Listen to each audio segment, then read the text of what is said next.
really.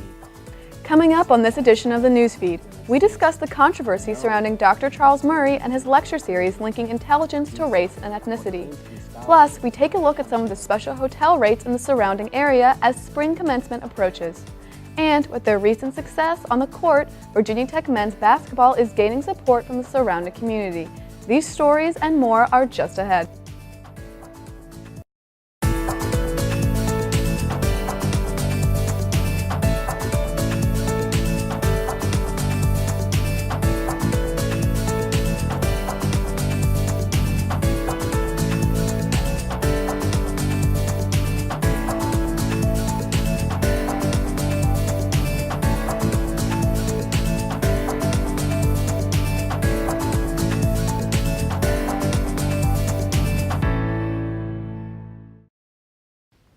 Hello, and thanks for joining us for this edition of the Newsfeed. I'm Amy Rieger. The Pamplin College of Business will be hosting guest lecturer Charles Murray and has created quite the controversy between students, faculty, and the event coordinators. The Departments of Africana Studies and Human Development have written open letters to the university to express their disappointment in the invitation for Murray to speak, as they believe the visit is a threat to inclusivity. At one level, it really is a setback to have someone who is this known and this known for really producing what claims to be scholarship, but that intentionally questions the abilities of non-white males. I mean, I think that that's really problematic, and I think that really does damage to what we've been trying to do here. Organizations such as NAACP for VT and Still Concerned plan to boycott and protest the event on the 25th. To learn more about the event, you can still follow Still Concerned on Facebook for updates. With the 2016 presidential campaign in full swing, debates are nothing new, but Virginia Tech's own Collegiate Times offered an opportunity Tuesday for students to have their say. Newsfeed reporter Peyton Knobloch has more. While it may not have had the theatrics of a Hillary Clinton entrance or Donald Trump's mudslinging, the Collegiate Times debate last Tuesday had plenty of opportunities for students to learn more about the issues affecting them and where they stand. While most of the country was glued to the presidential primaries in Florida, Illinois, Missouri, North Carolina, and Ohio Tuesday night, Virginia Tech newspaper The Collegiate Times hosted its own debate. Bringing together representatives from the Virginia Tech chapters of the College Republicans, Young Democrats, and libertarian group Young Americans for Liberty, the debate covered a wide variety of hot-button issues. 1 to 2 representatives from each team gave statements on college tuition, the economy, and drug laws, among others.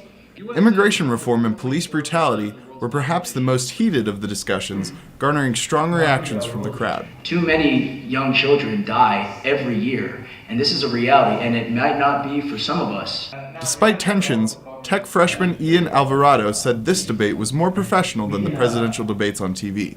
It seems a lot more almost civilized, surprisingly, unfortunately.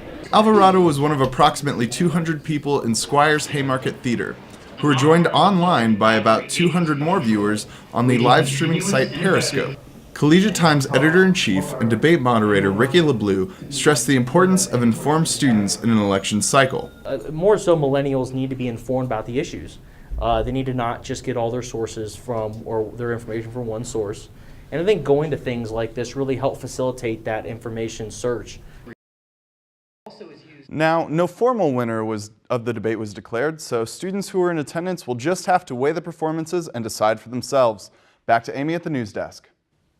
Thanks, Peyton. In 53 days, Lane Stadium will be filled with a sea of graduates and proud friends and family for the 2016 commencement ceremony.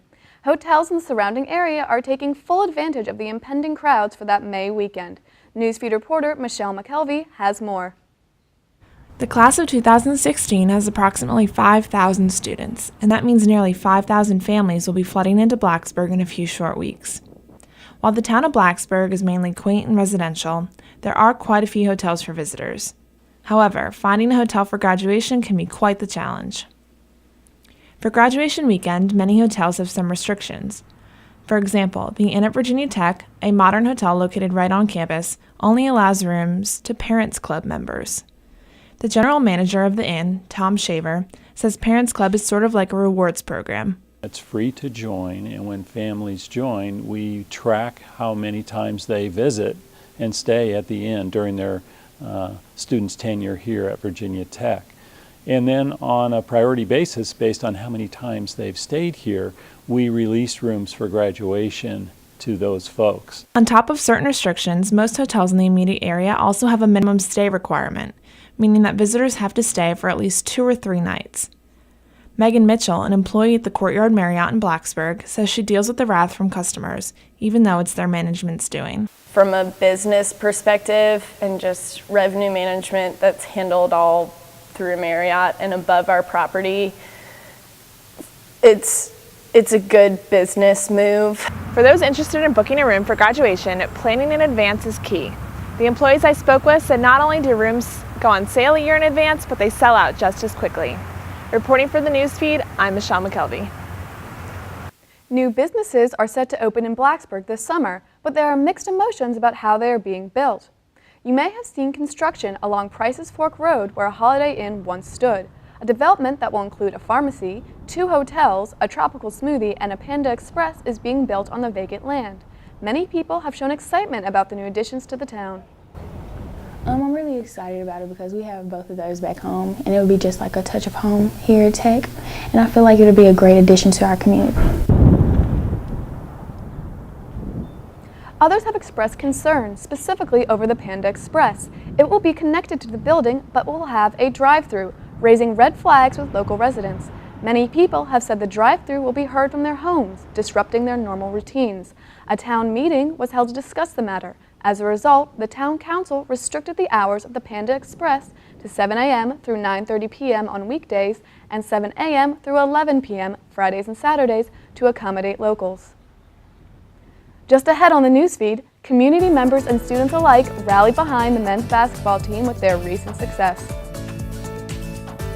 And Blacksburg's newest brewery, Rising Silo, has just opened minutes away from the Virginia Tech campus. These stories and more after the break.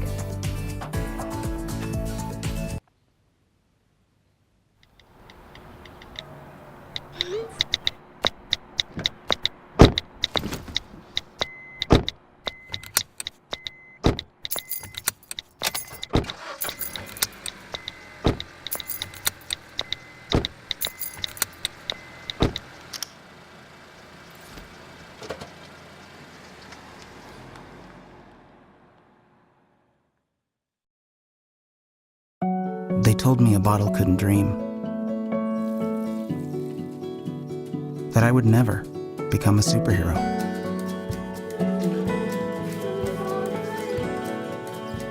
But I learned how to fly,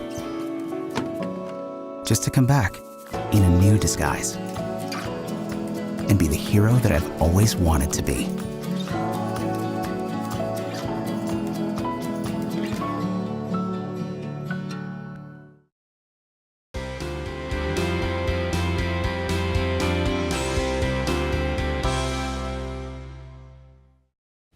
Welcome back to the newsfeed.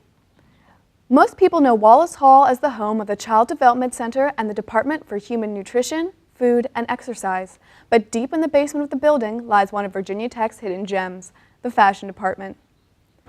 Virginia Tech has offered clothing, textiles, and related arts classes since 1921, but did not have an official department until 1960. Now, the Fashion Merchandising and Design major, which prepares students for work in the fashion world, has remained a small and close-knit program.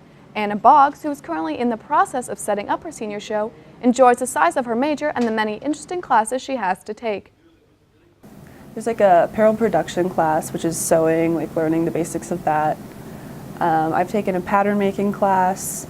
There's a fashion presentation techniques where you learn how to draw. And then there's like visual merchandising classes. There's some business classes that we have to take, that sort of thing. Boggs' show will be on display in Wallace 109 until April 1st. Blacksburg's newest brewery is located just minutes from the Virginia Tech campus. Rising Silo Brewery is not simply a brewery, but a farm collective. Newsfeed reporter Kate Cashwell has more on the story. The newest brewery in Southwest Virginia is located only 5 minutes away from Virginia Tech campus. Its name is Rising Silo Brewery, and it's the area's only farm brewery located at Glade Road Growing, a small farm across from Heritage Park in Blacksburg, Virginia. Bonfires, farm-brewed beer, a farmer's market, local food, music, and a pet-friendly environment are just a few of the amenities that you will find on the farm. Co-owner of Rising Silo Brewery, Jessica Zelski, says the brewery is only a part-time job and is actually part of a bigger community collective that occurs on the farm set in place by Glade Road Growing. I mean, everything we do is kind of on the side. The brewery's neither of our main jobs, so this is kind of a couple days a week, weekends, evenings. We weren't super pressured, or we liked the kind of ground-up approach to starting small and then growing over time. Glade Road Growing produces farm meats and vegetables to residents of Blacksburg and also provides opportunities for community involvement.